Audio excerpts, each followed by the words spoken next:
এই যে মাঠা বুড়ো পাহাড়ে ওঠায় সিঁড়ি বেয়ে বেয়ে উঠতে হবে উপরে। চলো, এই যে সিঁড়ি দিয়ে বেয়ে বেয়ে উপরে উঠতে হবে। এখন আমরা উঠছি। হ্যাঁ চলো।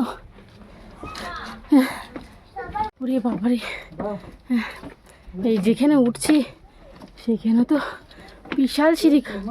তাও কত যারা গেছে তাও 400-র কাছাকাছি সিঁড়ি বলছে।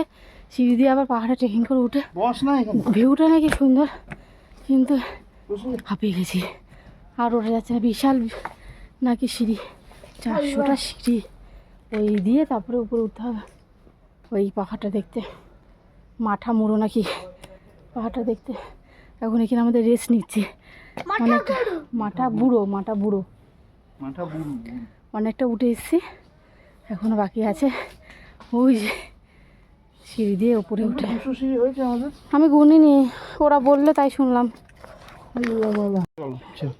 ঠিক আছে, যেতে হবে না, চলো চলো। বুঝতে পেরেছি তোমার কষ্ট। পুরো সিঁড়িটা নিচে কভার করে আসলো, সিঁড়ি কভার শেষ হয়েছে ওই যে মাথা ওখান থেকে। তারপরে পাহাড় ট্রেকিং করে করে করে সেই ওই মন্দিরটা না, মন্দির আছে না উপরে, মন্দির আছে, সেই মন্দিরে এখন অনেকটা। ও সিঁড়িটা দিয়ে তখন জোশ দেখে দেখে আসলো অনেকটা। আমি নিজেই হাঁপিয়ে যাচ্ছি, ও তো আরোই পারবে না, কষ্ট হয়েছে আর পারবে না। এখন এই কান্নাকাটি শুরু হয়েছে, যাবে না করে। এখন আবার যতটা এসেছিলাম সিঁড়ি বইবো আবার ততটা নেমে যেতে হচ্ছে।